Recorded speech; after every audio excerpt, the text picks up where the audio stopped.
जिलबी हा suspense thriller चित्रपट येत्या 17 जानेवारीला प्रेक्षकांच्या भेटीला येत असून त्याचा ट्रेलर नुकताच लॉन्च झालाय।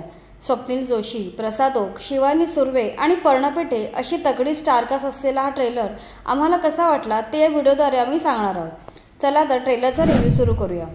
चॉकलेट बॉय म्हणून ओळख असलेला स्वप्नील जोशी या डॅशिंग पोलीस ऑफिसरची भूमिका करत आहे, ज्याचे नाव विजय करमरकर आहे।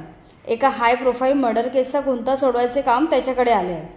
हे काम त्याच्या वडिलांनी त्याच्याकडे दिले आहे, कारण ते वरिष्ठ पोलीस अधिकारी म्हणून काम करतात। सुभेदार नावाच्या बड्या फॅमिलीमध्ये जावयाचा मर्डर होतो। मर्डरमध्ये त्यांच्या कुटुंबाचा हात असण्याची जास्त शक्यता आहे, पण या नाबाजीला कुटुंबाच्या वरपर्यंत ओळखी आहेत, त्यामुळे प्रत्येक पाऊल जपून टाकून ही केस सोडवणे जिकरीचं काम आहे। हेच काम पोलीस ऑफिसरला करायचे आहे।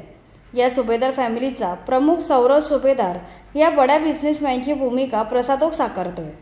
स्वप्नील जोशीने साकारलेली पात्रे सरळ मार्गे दिसत नाहीये, थोडीशी निगेटिव्ह शेड ट्रेलरवर जाणवत राहते।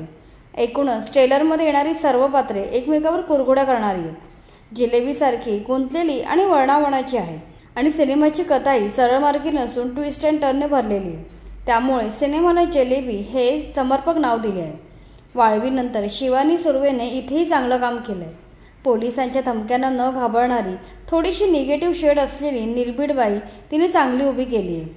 ट्रेलरमध्ये आणखी एक ट्विस्ट येतो जेव्हा स्वप्नील जोशींच्या पोलीस ऑफिसर वडिलांवरच आरोप येतात। स्वप्नील जोशीच्या एखाद्या कृतीमुळे त्याच्या वडिलांच्या चारित्र्यावर डाग लागले जातात। हे डाग धुवून काढून केसचा उलगडा करायचाच हे ध्येय बाळगून तो हात धुवून या केसच्या मागे लागतो। त्यात मध्येच ट्रेलरमध्ये लेडी गँगस्टरच्या रूपात पर्ण पेठे दिसून येते। यावेळी तिच्या वाट्याला एकदम वेगळी भूमिका आली। गँगस्टरच्या अँगलने ट्रेलरची गुंतागुंत वाढते, गोष्टी पटापट घडतात, मध्ये मध्ये गोळ्यांचे आवाज येत राहतात आणि ट्रेलर बरोबर चालत राहतो। कथा फारशी न दाखवता ट्रेलर एकदम शार्पकट केला आहे। त्यात दमदार बॅकग्राऊंड म्युझिकमुळे मजा येते। कलाकारांच्या ॲक्टिंगबद्दल बोलायचे तर स्वप्नील जोशींचा प्रभाव संपूर्ण ट्रेलरवर जाणवत राहतो। समांतर नंतर त्याने आणखी एक चांगली भूमिका निवडली आहे। त्याची डायलॉग डिलिव्हरी आणि प्रेझेन्स जबरदस्त आहे। प्रसाद ओकने सौरव सुभेदार चांगला रेखाटला आहे। शिवानी सुर्वे, पर्ण पेठे, प्रणव रावराणे यांचा वावर चांगला आहे। थ्रिलर चित्रपटाच्या ट्रेलरमध्ये कथा अनप्रेडिक्टेबल ठेवावी लागते, या गोष्टी ट्रेलर 100% यशस्वी झाला आहे। गुंतागुंतीच्या या ट्रेलरमध्ये कथेचा अंदाज लावता येत नाही। एवढे सुरेख कट असलेला ट्रेलर मराठीमध्ये फारसा बघायला मिळत नाही। त्याला उत्तम संगीताची साथ लाभली, त्यामुळे सिनेमागृहात बॅकग्राऊंड स्कोअर ऐकताना मजा येणार आहे। ट्रेलरमध्ये ऐकायला येणारे डायलॉगही जबरदस्त आहेत। प्रत्येक पात्राच्या तोंडून योग्य आणि इम्पॅक्टफुल डायलॉग ऐकायला मिळतात।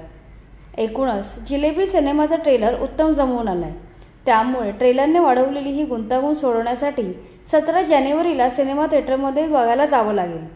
निर्मात्यांनी ट्रेलरच्या रूपात ताटात वाढलेली ही जिलेबी बघून तर तोंडाला पाणी सुटले, मात्र आतून ती किती गोड आहे, तिची खरी चव कशी आहे हे पाहायला 17 जानेवारीपर्यंत वाट पाहावी लागणार आहे। या सिनेमाचा एकच निगेटिव्ह पॉईंट जाणवतो, ते म्हणजे प्रमोशनची कमी। जर सिनेमा लोकांपर्यंत पोहोचलाच नाही तर लोक सिनेमा बघणार कसे? किंबहुना प्रत्येक मराठी सिनेमाचा हाच प्रॉब्लेम आहे। मराठी निर्मात्यांनी प्रमोशनसाठी थोडे बजेट ठेवून सिनेमाचे जोरदार प्रमोशन करणे गरजेचे आहे। फक्त गाणी आणि ट्रेलरने सिनेमाचे प्रमोशन करायचे दिवस गेले। सोशल मीडिया आणि ग्राउंड लेवलवर प्रत्येक चांगल्या सिनेमाचे प्रमोशनही व्हायलाच हवे।